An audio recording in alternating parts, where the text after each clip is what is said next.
One small way that I wanted to show my appreciation, my love for St. Joseph, is to do a drawing of him. I've been doing pencil artwork for 20 some years now, and it's a way for me to show my affection and my love for St. Joseph. And so what I've done is, while I was working on the drawing over the course of 4 days or so, probably maybe 6 hours total, sitting at the paper with pencil in hand, I did a time lapse. I did a video time lapse that I'd like to share with you. And as you watch the time lapse and you watch the progression of that image, then I would like to share with you just some of my own reflections on what does this piece of artwork mean to me, and maybe some things that we can take away from it in order for us to all grow closer to Jesus and to Joseph that I'm hoping to capture in this image. I hope you enjoy it.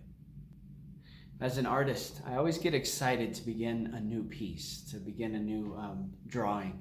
And it always begins with a blank piece of paper, right? So you sit there with that blank page, and I always have the sharpened pencils sitting next to it, and I stare at that page. And usually what wells up within me at first is kind of a sense of nervousness. Like, what if I mess this up? What if I don't really capture well this person that I really want to capture in this image?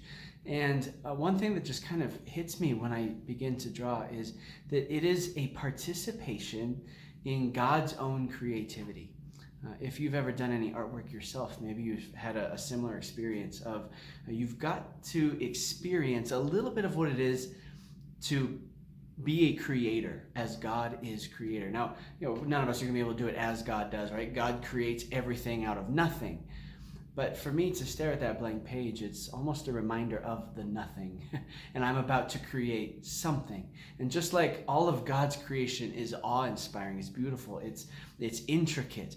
You can, if you go out into the mountains, you just sit outside for a while, and you can hear the sounds of the birds and the sound of the wind. And to think about the amazingness of all of the bugs crawling around on the ground, and the amazingness of all of the heavens, the stars and the planets. It's really incredible, all that God has created. It's all good, it's all beautiful. And so as an artist, to get to participate in that, there's something awe-filled about the experience of getting to create something that is also good and beautiful. What I've done in this drawing is I've wanted to capture the relationship between Joseph and this child Jesus. I think sometimes we really underestimate the power of the incarnation, just how amazing it is that God has become man, right? God, who is infinite, he is all powerful, he doesn't have a body, right? He's spiritual, he is outside of time, he doesn't have a gender, a sex, right? He is God, he is beyond anything that we can understand in this world. And that God, that word becomes flesh and dwells among us. God himself has become man. And this is mind-blowing, that the God of the universe should choose to become man, who is so limited, who is so small. He takes on a body. He lives within time. And it's not, some people would say that God became man so he could kind of experience what it is to be a human being. He didn't need that. He created humanity. He understands it better than we ever will. God became man as a rescue mission. Jesus has come to save souls. Jesus has come to win hearts. He has come to rescue us from the clutches of darkness, from the clutches of sin, and to give us life with God the Father forever. So the incarnation should fill us with a certain awe and fascination. Now, God could have accomplished this plan however he wanted, right? He's God. If he wanted to, he could come as some powerful creature we'd never seen before and come demanding our obedience, and we'd come bowing down in fear. But instead, he's a God who wants to win over our hearts. And so he chooses to be born as a child, as a baby. The all-powerful God of the universe makes himself weak and powerless in some ways, dependent on others to provide for him, to feed him, and to change him. And I think that when we're around a baby, our defenses are down. Like with other people, sometimes our defenses can be up. We might wear a mask. We might pretend to be somebody else because we don't know if we can really trust another person and let them in. Or if we're around someone who's powerful or in a seat of authority, we might have different guards up because we don't know if they can be trusted. Are they going to exploit us? Are they going to demand something from us? But when we're around a baby, man, the defenses come down, right? We're more maybe raw emotionally and psychologically, and we're open to being even goofy and playful and gentle with a child. And I think the Lord knows that.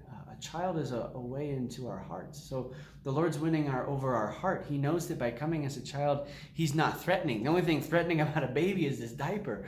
And so he's beginning by winning our affection and our love. And so I wanted to capture something of the innocence and the beauty of that child. But I didn't want to just show Jesus as an infant, because we have a lot of artwork of Jesus as an infant, specifically on the Nativity, on Christmas. We have lots of paintings and images of Jesus on Christmas. And that's about the only time we ever see him as a child. And then a lot of the artwork that we see of him after that is Jesus as an adult in his public ministry and his passion and all of that. We have very little, we reflect maybe very little on those hidden years between the Nativity and his public ministry. We have a little bit in there, maybe the finding of Jesus in the temple, but we don't know much about Jesus there and what his life was like. And so I wanted to capture something of what his life was like, the joy of this little child. So I wanted to capture him a little older than an infant, because that age there between like 1 year old and 5 years old is such a fun age, right? At that age, a child is exploring everything, and they're fascinated by everything around them. And one thing I've noticed in being around children is at that age, everything is either wonderful or terrible, right? They're either having the blast, they're having so much fun, and they're joyful, or boy, the whole world is falling apart because they hurt themselves or they didn't get what they want. And so there's just like this world of extremes when you're that age. And there's something that's really fun about that time.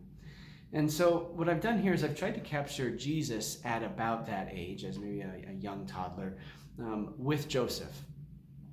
With this particular image, I was hoping to capture something of the relationship between Joseph and Jesus as one that is affectionate. I think sometimes we present Joseph in artwork as a little stoic.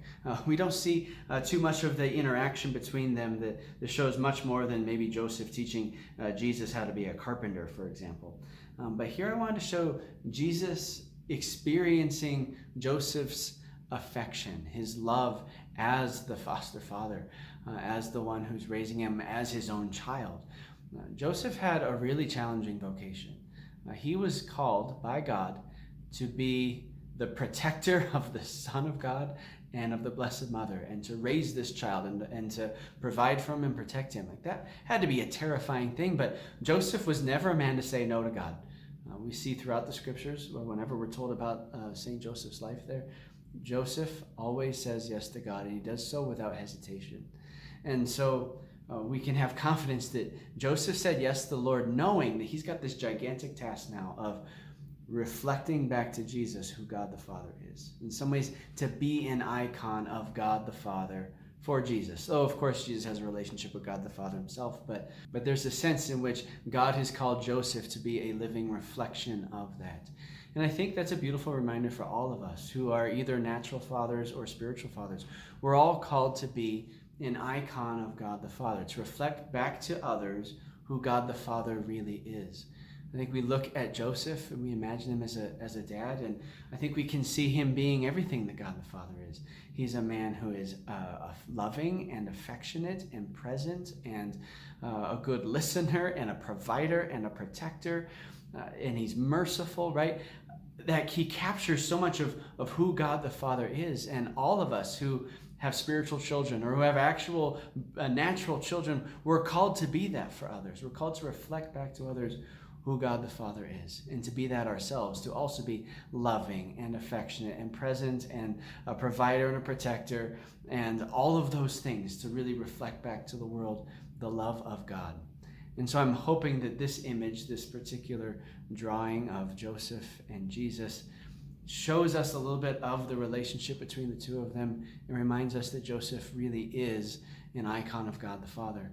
And I hope that this can be a reminder for us to pray for the men in our lives, pray for the spiritual fathers in our lives, that they too would continue to be icons of God's love. So today we pray for the intercession of St. Joseph on our world and on all the men in our lives. And I'd like to pray the version of the Memorare dedicated to St. Joseph that I pray every day. Remember, O most chaste spouse of the Blessed Virgin Mary, that never was it known that anyone who fled to thy protection, implored thy help, or sought thy intercession was left unaided. Inspired by this confidence, I fly unto thee, my spiritual Father. To thee do I come, before thee I stand, sinful and sorrowful. O foster Father of the Word incarnate, despise not my petitions, but in thy mercy hear and answer me. Amen.